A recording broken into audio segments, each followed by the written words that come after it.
Hello everyone, welcome to our channel.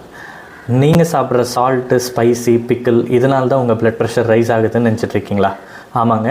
ஆனால் இதை விட முக்கியமாக இன்னொரு காரணம் இருக்குது. உங்கள் உடம்புல சுரக்கிற இன்சுலின். ஸோ இந்த இன்சுலின் அதிக அளவில் சுரக்க ஆரம்பிச்சுது அப்படின்னா இது பிளட்டில் இருக்கிற சால்ட்டை வந்து அட்ராக்ட் பண்ணும், பைண்டை பண்ணும். அது பைண்ட் ஆகிடுச்சு அப்படின்னா வாட்டர் கூட பைண்ட் ஆகும். இதனால் சோடியம் வாட்டர் ரிட்டென்ஷன் அதிகமாகுது. ஸோ இந்த சோடியம் வாட்டர் ரிட்டென்ஷன் ஆகிடுச்சு அப்படின்னா பிளட் வால்யூம் வந்து அதிகமாகும். ஸோ பிளட் வால்யூம் அதிகமாகும்போது ஆட்டோமேட்டிக்கலி ஹார்ட்டுக்கு ஒர்க் லோடு அதிகமாகும். ஸோ அந்த ஒர்க் லோடை மெயின்டைன் பண்ணுறதுக்காக ஹார்ட் வந்து அதிகமான அளவில் வேலை செய்யும். ஸோ இந்த ஹார்ட் அதிகமாக வேலை செய்கிறதுனால பிளட் ப்ரெஷர் வந்து அதிகமாகுது. So primary cause for your blood pressure salt கிடையாது, நீங்கள் சாப்பிட்ற கார்போஹைட்ரேட் ரிச் ஃபுட். ஸோ அப்போது கார்போஹைட்ரேட் அதிகமாக இருக்கிற ஃபுட்டை கண்ட்ரோல் பண்ணிக்கோங்க. உங்கள் இன்சுலின் சுரக்கிறது கூட கண்ட்ரோல் ஆகிடும்.